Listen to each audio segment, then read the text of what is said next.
की। पंश्री हजूर उदित नाम साहेब की। पंश्री हजूर मुकुंद मणि नाम साहेब की। सतलोकवासी मान चेतन दास साहेब की। ध्यान मूलम गुरुर्मूर्ति पूजा मूलम गुरुपदम मंत्र मूलम गुरुर्वाक्यम मोक्ष मूलम गुरु। नमो नमो गुरुदेव को नमो कबीर कृपाल। नमो संत शरणागति सकल पाप भंज। सतगुरु को कीजे बंदगी कोटि कोटि प्रणाम। कीर्तन जाने भृंग को गुरु कर ले आप समान।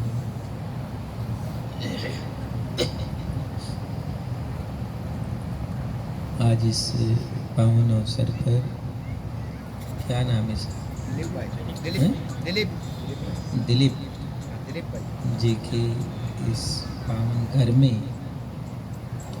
सात्विक यज्ञ आनंद आरती का विधिवत आयोजन हुआ।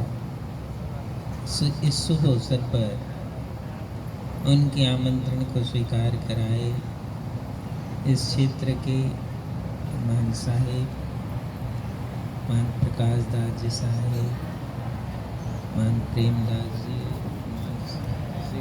क्या नाम लिमखेड़ा से पधारे मान साहेब हरिचंद जी, मान सुकृत दास जी साहेब, अनेक संत मान भक्तजन यहाँ पधारे और महंत चेतन साहेब के सानिध्य में वर्षों तक उनकी सेवा की। किसी रूप में वाहन चला करके आज्ञा को मान करके सेवा इन्होंने किया दिलीप जी ने। तो उनका भाव रहा कि एक बार गुरु जी की याद में उनको समर्पित मेरे आंगन में, मेरे घर में सत्संग का आयोजन हो, संत पधारे और ये भाव से ही उन्होंने यह कार्यक्रम का आयोजन किया। और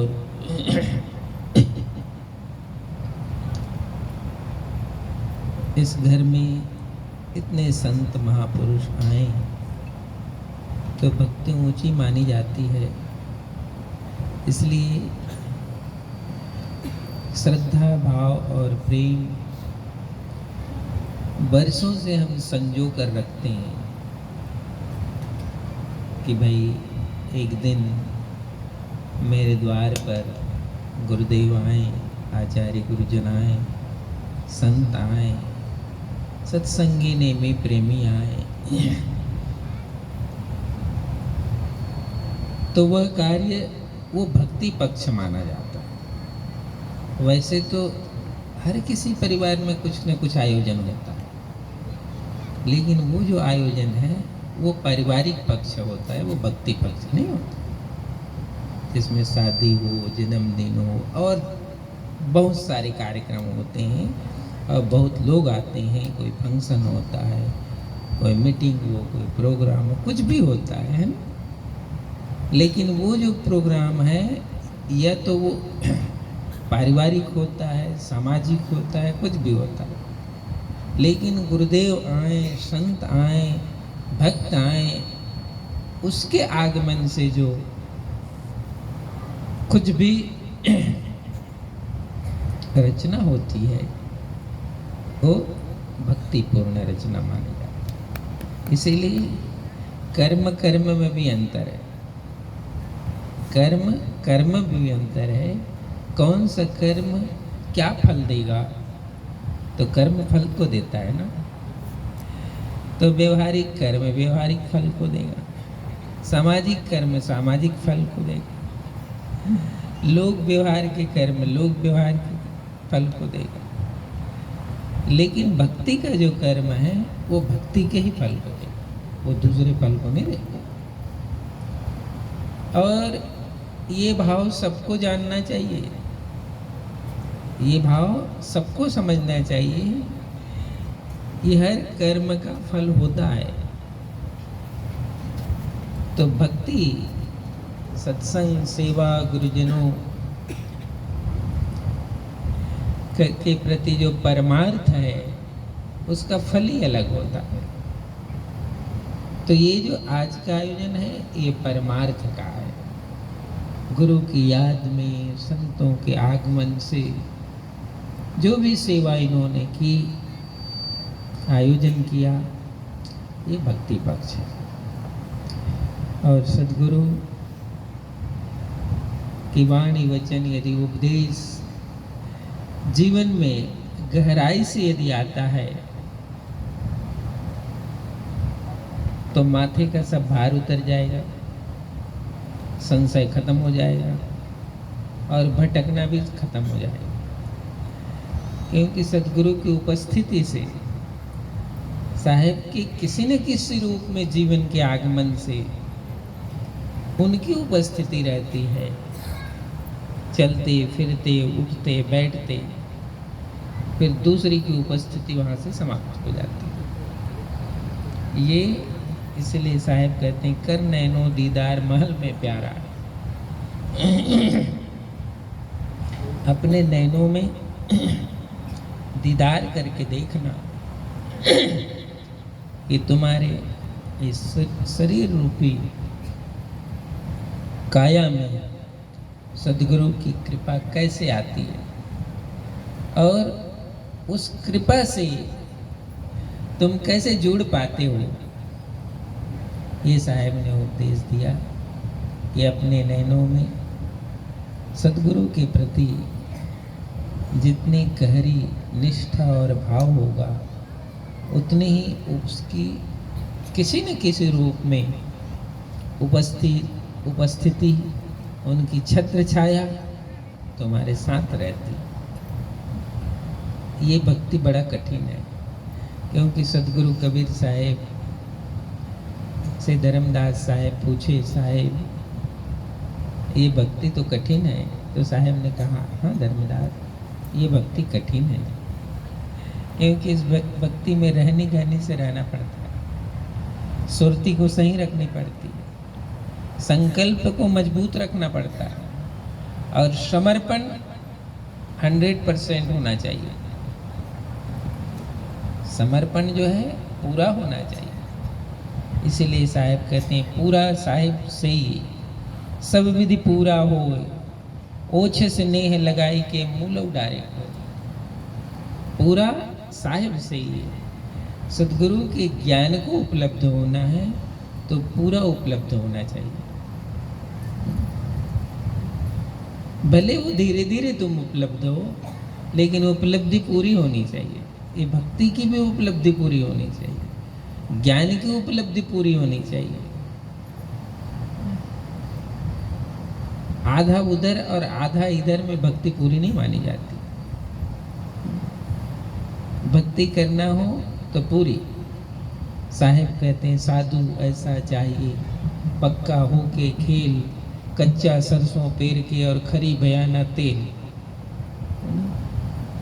तो आधे अधूरे भक्ति करने वाले लोग यदि पूरे फल की आकामना करते हैं तो पूरा फल कहाँ से मिलेगा? कर्म ही आधा है, भक्ति ही आधी है, वो पूरा फल को देता नहीं। पूर्ण कर्म, पूर्ण भाव, पूर्ण भक्ति ही पूरे फल को देता है। और सद्गुरु का जो यह मार्ग है, सत्य का मार्ग, प्रेम का मार्ग, करुणा का मार्ग, दया का नाम, प्रपंच से मुक्ति का मार्ग है। और इस जन्म और जीवन में तुम्हारा चित्त यदि प्रपंच से मुक्त नहीं हो पाया तो निश्चित रूप से आप ये बाजी हार गए। दूसरी बाजी जरूर जीत गए होगे, लेकिन स्वयं की बाजी हार गए थे। संसार की बाजी जीत लिए होगे, लोग व्यवहार की बाजी जीत लिए होगे, सब बाजी जीत सकते हो, लेकिन स्वयं की बाजी हार गए। ये जब स्मरण हो, ख्याल हो, तब साहेब में सुरती लगती है, तब साहेब में वृत्ति लगती है, और ये बाजी सदगुरु के चरणों में चली जाती है। इसलिए उस शब्द है साहेब का, चल सखी चौपर खेलिए, चल सखी चौपर खेलिए, तन मन से बाजी लाए हो, चल सखी चौपर खेलिए। चौपर किसको कहते हैं? अब पुराने जमाने में चौपर खेल होता था, उसमें लोग धन संपत्ति जो भी लगा देते थे। कोई बाजी जीत जाता था और कोई बाजी हार जाता था। खेल में तो यही होता है ना कि कोई बाजी जीत जाए और कोई बाजी हारे। साहब कहते हैं संसार का चौपर तुम खेलोगे तो कोई हारेगा तो उसको दुख होगा, जीत जाएगा थोड़ी खुशी हो जाएगी। तो संसार की चौपर में हार और जीत में दुख और सुख होता है। यहाँ साहब कह रहे हैं उस सखी को, उस साधक को जो साहब की भक्ति के रास्ते पर है, उसको ये उपदेश दिया जा रहा है, चल सखी चौपर खेलिए। हे सखी चलो आज चौपर हम अपने इष्ट से खेलेंगे, संसार से नहीं खेलना है, अपने इष्ट से चौपर खेलेंगे। बाजी लगाऊं जीव की, और बाजी कोई मैं धन संपत्ति की नहीं लगाऊंगी, स्वयं की बाजी लगाऊंगी। उसने क्या क्या कहा? बाजी अब मैं कोई मेरे दूसरी वस्तु सामान की बाजी नहीं लगाऊंगी, इस मार्ग में मैं स्वयं की बाजी लगाऊंगी। साहब कहते हैं स्वयं की बाजी लगाने का मतलब जानते हो? जीत गए तो तुम धनी हो जाओगे, और हार गए तो गुलाम हो जाओगे। स्वयं की बाजी का तो यही मतलब हुआ ना। जीत गए तो तुम धनी हो जाओगे और हार गए तो गुलाम हो जाओगे। लेकिन इसमें रहस्य है, इसमें रहस्य ये है कि तुम इष्ट से बाजी लगा रहे हो, इसलिए हार करके भी तुम धनी हो जाओगे। यहाँ रहस्य है। हार करके भी तुम्हें शरण किसका मिलेगा? धनी का ही मिलेगा, क्योंकि तुमने इष्ट से बाजी लगाई है। और जीत जाओगे तो हमेशा धनी की कृपा ही तुम्हारे पास रहेगी। दोनों साधन है। इसलिए साहब कहते हैं जब तुम्हारे जीवन में इष्ट की तरफ समर्पण है, साधन है, भक्ति है, अनुराग है, तो तुम्हें बाजी जीत जाओ। ये जो जीवन मिला है, ये शरीर मिला है मानव, ये बाजी जीत जाओगे। और यदि ये भक्ति नहीं है, ये सुमरन साधन नहीं है, संसार को जीत ले हुए ले अपनी बाजी हार जाओ। ये बहुत फर्क है, बहुत अंतर है। साहब ने जिस भक्ति और साधन का उपदेश दिया, यहाँ जो शिष्य है सब कुछ देकर भी जीत जाता है, और संसार में सब कुछ देने के बाद आदमी हार जाता है, वो दुखी हो जाता है। तो सदगुरु के मार्ग की भक्ति इस तरह से इसकी ऊंचाई है।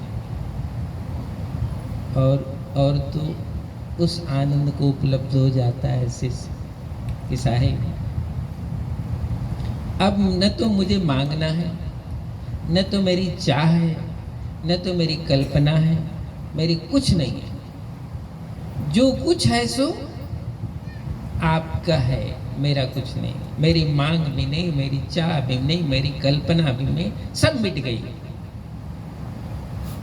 इसलिए कहते हैं सभी कल्पनाएं मन की, विचार की, संकल्प की, सभी कल्पनाएं शून्य हो गई। और जिसकी सभी कल्पनाएं शून्य हो जाती है, वो तो सबसे श्रेष्ठ और सब कुछ जिसके पास है उसी की कल्पना शून्य होती है। बाकी तो पूरी जीवन यात्रा कल्पना में बीतता है। ये मिलता, ये मिलता, ये मिलता, ये मिलता, और सब मिलने के बाद भी अधूरा रह जाता।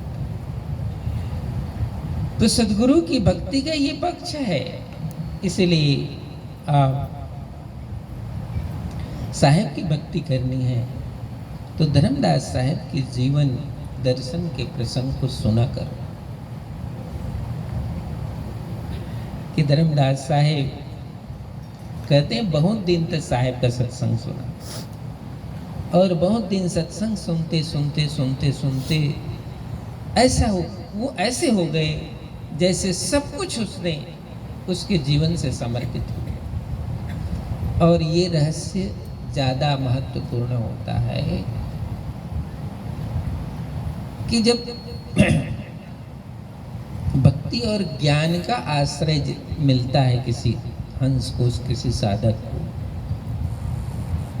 तो जो छूटता है उससे पीड़ा नहीं होती, उससे अफसोस नहीं होता। जैसे एक छोटा सा उदाहरण, अभी तुम्हारे द्वार पर कोई आया, उसने याचना की, भाई मुझे कुछ दो, मुझे दान दो, मुझे भंडारा करना है, ये सत्संग करना है, कुछ करना है। आपने वो मांगा और आपने दे दिया, जो भी 2, 4, 10, 20 हजार, 500, लाख, 2 लाख, जो भी दिया। तो आपने श्रद्धा और अनुराग से दे दिया, आपको कभी कष्ट नहीं होता है, उस देने में कष्ट नहीं होता है। और कोई बंदूक लेकर आ गए, 10,000 निकालो, तुम्हें जीवन भर वो कष्ट देता है।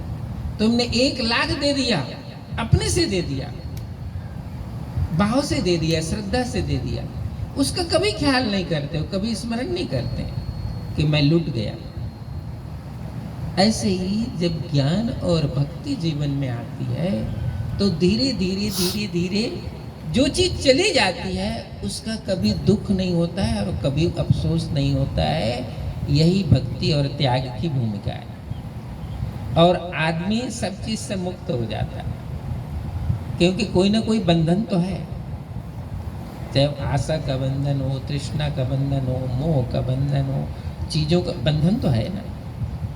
धीरे धीरे धीरे धीरे जैसे जैसे ज्ञान हमारे जीवन में प्रवेश करता है वैसे वैसे सब बंधन धीरे धीरे समाप्त हो जाता है। और इसीलिए इस जन्म में, इस जीवन में ये बंधन समाप्त होना चाहिए।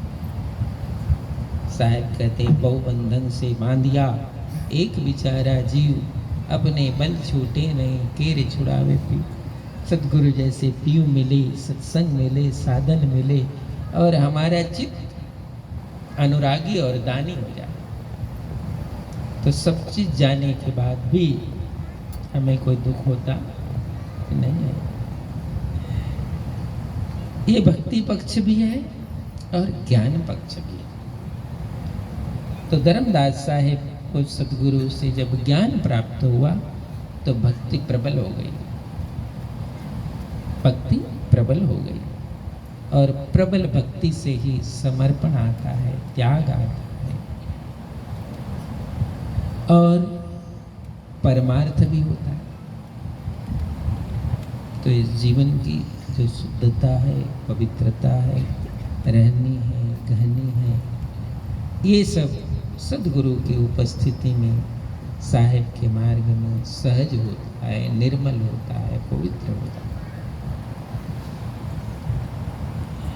तो ऐसे ही यह अवसर प्रार्थना किया करो कि साहेब मेरे जीवन में भी ऐसा अवसर आए, मेरी सांसें टूटे उससे पहले आए,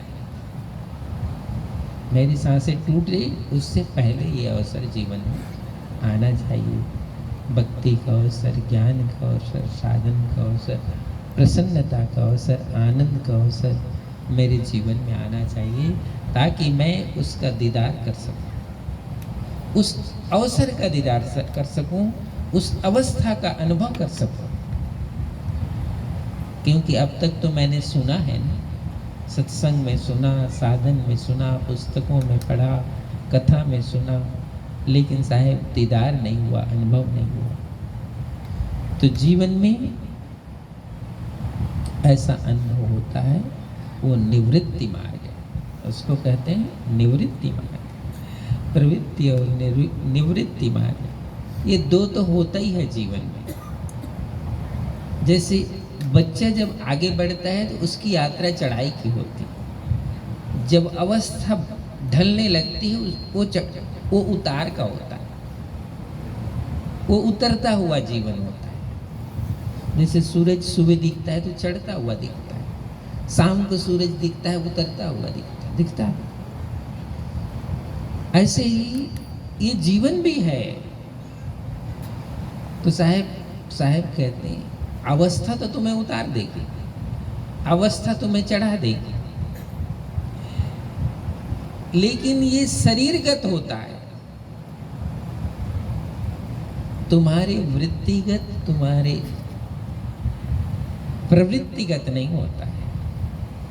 तो वृत्ति और प्रवृत्तिगत तब होता है जब सत्संग का प्रभाव पड़ता है, भक्ति का प्रभाव पड़ता है। तो जो उतरता है वो शरीरगत नहीं होता है केवल, वो होता है ज्ञान और साधन से उतरी हुई अवस्था। उसी से जीव की मुक्ति होती है, जीव का बंधन उसी से कटता है। शरीर तो अपने आप उतर जाता है, नहीं कुछ करोगे तो भी उतरता है, लेकिन शरीर उतरा है ना, तुम्हारी अवस्था नहीं उतरी। एक कथा सुनाता हूँ मैं, उसको सुन लो। एक बनिया था, उसका 3 बेटे थे। एक बनिया था, उसका 3 बेटा था। तो बनिया था तो उसने 3 दुकानें बनाई अपने अलग अलग बेटे की। तुम भी करते हो, 3-4 बेटे हो, 2 बेटे हो, मकान भी बनाओगे, 2 बेटा है तो 2 बना दोगे। उसका कोई बिजनेस करवा दोगे, 2 अलग अलग करो भाई, तुम झगड़ा नहीं करना, बाद में करते हो सब। तो उस बनिया ने भी 3 दुकानें बनाई उन लोगों के लिए और सबको सौंप दी। अब सब बेटे अपने अपने काम संभाल लिए, सब अपने अपने काम देखते थे, जो भी उनका दुकान बिजनेस था। वो जो बनिया था वो धीरे धीरे वृद्ध, तो वृद्ध तो सबको होना है, ऐसा नहीं है कि कोई वृद्ध नहीं, वृद्ध होगा, एक दिन जाने का समय आ जाएगा। तो बहुत वृद्ध हो गया, धीरे धीरे वो खाट में ही पड़ गया। अब न उठा जाता, न बैठा जाता, न कुछ होता नहीं ऐसा। तो उसकी पत्नी जो थी बनिया की, एक दिन उसको ऐसा लगा कि अब बनिया ज़्यादा टाइम का मेहमान, मेरा पति ज़्यादा टाइम का मेहमान नहीं है। तो उसने सोचा बच्चों को बुला लूं ताकि अंतिम समय में इनका दर्शन भी हो जाए, और कुछ कहना सुनना होगा तो कह सुन लेगा। तो उसने अपने 3 बेटों को दुकान से बुलाया कि भाई जल्दी आओ, तुम्हारे पिताजी का अब शरीर का भरोसा नहीं है, अंतिम समय दर्शन करो। तो बेटे तीनों आ गए, तीनों ऐसे खड़े हो गए उनके पलंग के पास। उसकी पत्नी उसके कान में जाकर के कहती है कि देखो जी, अब तुम्हारा अंतिम समय है, ये बेटे दर्शन करने आ गए, इनको अंतिम समय में कुछ कहना है तो कह दो। तो वो बनिया धीरे से क्या कहता है कि जब 3 बेटे यहीं आ गए तो दुकान में कौन है, अभी कोई मर थोड़े गया हूं मैं, ये तुम्हारा बंधन है। ये बंधन कोई शरीर के ढाल होने से नहीं उतरता है, ये बंधन कोई मृत्यु के आने से नहीं कटता है, ये बंधन कटता है सद्गुरु के ज्ञान से। जब तक ज्ञान नहीं होगा, जब तक भक्ति नहीं होगी, जब तक सद्गुरु की कृपा तुम्हारे चित्त पर नहीं होगा, तुम नहीं मुक्त हो सकते। शरीर छूटने से क्या होगा, ये कर्म तुम्हें खींचकर संसार में लाएगा, ये आसक्ति तुम्हें खींचकर संसार में ला। आसक्ति फांसी है है कड़ी मजबूत रस्सी स्नेह का। आसक्ति की फांसी बहुत कड़ी है। इसीलिए जब ज्ञान होता है तो मन चित्त विचार सब निवृत्त हो जाता है। ऐसे ही निवृत्ति के ज्ञान के लिए ही हम सदगुरु के चरणों में बैठे हैं।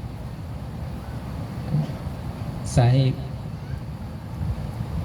मेरे मन, मेरी वृत्ति, मेरे विचार, मेरे संकल्प को आप ऐसा रास्ता दो कि मैं इस जन्म में और इस जीवन में आपके उस परम ऊंचाई को प्राप्त कर सकूं, अनुभव कर सकूं। और ये जो मैंने बंधन अपने चारों तरफ फैला कर रखा है, और साहब तो कहते हैं अब बंधन तो तूने ही फैलाया है, चाहे कैसा भी बंधन है, फैलाया तो तुमने ही ना। जब तुमने ही ये बंधन फैलाया है तो द्वार तुम्हें ढूंढो, द्वार तुम्हें ढूंढो। तुमको ही द्वार ढूंढना है, कोई दूसरा पड़ोसी द्वार नहीं ढूंढने वाला, आपको ही द्वार ढूंढना है। उसी द्वार पर सदगुरु की ज्ञान रूपी दृष्टि से आप यात्रा करो। इस जन्म में उसी दृष्टि से यात्रा करो, और उसी दृष्टि से यात्रा करके तुम निवृत्त हो जाओ, तुम मुक्त हो जाओ। ये सदगुरु की कृपा है, सदगुरु का ज्ञान है। तो जैसे जैसे भक्ति आती है, जैसे जैसे सदगुरु के प्रति हमारा स्नेह और प्रेम पैदा होने लगता है, तो भक्ति अपने जीवन में किसी न किसी रूप से खिलने लगती है, उसकी सुगंध आने लगती है। फिर परमार्थ, सेवा, सुमरन, साधन, ये उतरते हुए जीवन यात्रा में भी अपने चरम पर होता, श्रेष्ठता पर होता। और यही सदगुरु की कृपा है, उसी को सदगुरु की कृपा है। तो ऐसे ही गुरुजनों के सानिध्य में बैठकर हम धन्यभागी बने, स्वयं धन्यभागी बनना। साहिब, मुझे अवसर मिला, मुझे ये जीवन मिला, मुझे ये समय मिला, आज मैं धन्य हूँ। इसलिए धर्मदास साहिब जैसे गुरु जो भक्त हैं, उन्होंने कहा आज आनंद भयो मेरो नगरी। साहिब, आज मेरी नगरी आनंदित हो गई, मेरा जीवन आनंदित हो गया, मेरा शरीर आनंद से भर गया, क्योंकि आपकी कृपा और ज्ञान आज मेरे अनुभव में आ गया। इसलिए ऐसी भक्ति जीवन में प्राप्त हो तो जीवन धन्य बनता है। लेकिन परमार्थ और भक्ति का मार्ग बहुत कठिन, बहुत संस्कार चाहिए, बहुत संस्कार चाहिए, नहीं तो तुम अंतिम समय में वापस आ जाओगे, अंतिम घड़ी में वापस आ जाओगे। इस संसार की माया बहुत प्रबल है, बहुत प्रबल है। अंतिम पग तुम उठाते उठाते वापस आ जाओ, ऐसा सदगुरु का। इसलिए साहब कहते हैं, हंसा छूटे बाज ज्यों कोटि सिंह का जोर, सुमरन दीन दयाल का पहुंच गया निज। इस काल रूपी प्रपंच से जो जीव जो है यदि मुक्त होगा तो उसको साहब कहते हैं कितनी ताकत लगानी पड़ती है। तो कहते हैं हंसा छूटे बाज जो कोटि सिंह का जो, काल रूपी बाज से ये हंस यदि मुक्त होना चाहता है तो करोड़ों सिंह की जो ताकत है उससे यदि ज्यादा ताकत उसके सुमरन में है तो वो छूटेगा, नहीं तो ये छूटने वाला। ये काल का प्रपंच इतनी ताकतवर है, इतनी मायावी है, तो जिसकी सुमरन में भक्ति में इतनी ताकत है, सुमरन और भक्ति में इतनी ऊंचाई है, वे ही हंस इस काल से छूट पाते, ऐसा साहब कहते। तो ये सद्गुरु ने जो भेद बताया जीवन का, साधन का, भक्ति का, इस पूरे परिक्षेत्र में आप सब सत्संगी, नेमी, प्रेमी, जिज्ञासुजन साहिब के ज्ञान और साधन को धारण करके थोड़ा थोड़ा यदि सौभाग्य अपने जीवन में लाते हैं तो धीरे धीरे धीरे धीरे ये भक्ति के रंग लगेगा। आपके अंदर भी एक निष्ठा, एक भाव का जन्म होगा और तुम्हें भी लगेगा कि साहिब मैं भी धन्य हो गया, क्योंकि मुझे भी ये संगति और साधन मिला। तो आज ये अवसर को दिलीप जी, उनके माता पिता